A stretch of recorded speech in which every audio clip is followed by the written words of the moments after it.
Irish Fairy Tales. Chapter 6.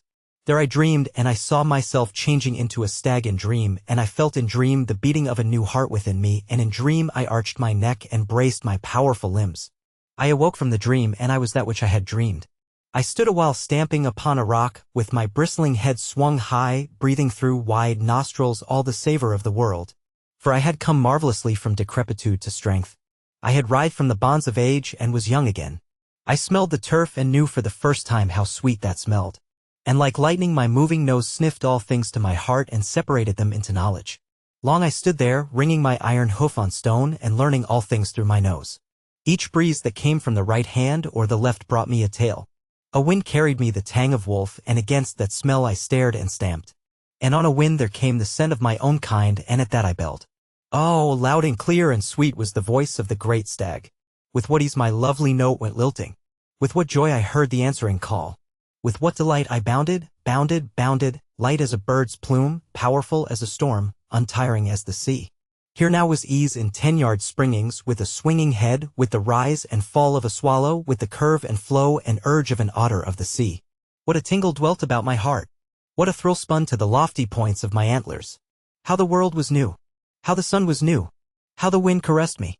With unswerving forehead and steady eye I met all that came. The old lone wolf leaped sideways, snarling, and slunk away. The lumbering bear swung his head of hesitations and thought again. He trotted his small red eye away with him to a nearby brake. The stags of my race fled from my rocky forehead or were pushed back and back until their legs broke under them and I trampled them to death.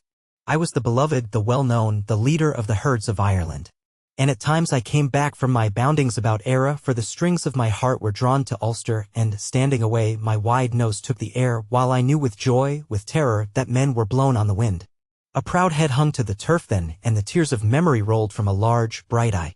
At times I drew near, delicately, standing among thick leaves or crouched in long-grown grasses, and I stared and mourned as I looked on men. For Nemd and 4 couples had been saved from that fierce storm, and I saw them increase and multiply until 4,000 couples lived and laughed and were riotous in the sun, for the people of Nemd had small minds but great activity. They were savage fighters and hunters.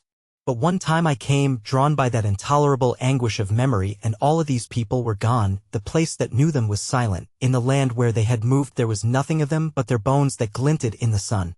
Old age came on me there. Among these bones weariness crept into my limbs. My head grew heavy, my eyes dim, my knees jerked and trembled, and there the wolves dared chase me. I went again to the cave that had been my home when I was an old man. One day I stole from the cave to snatch a mouthful of grass, for I was closely besieged by wolves. They made the rush, and I barely escaped from them. They sat beyond the cave staring at me. I knew their tongue.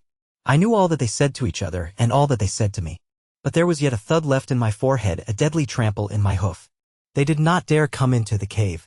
Tomorrow, they said, we will tear out your throat and gnaw on your living haunch.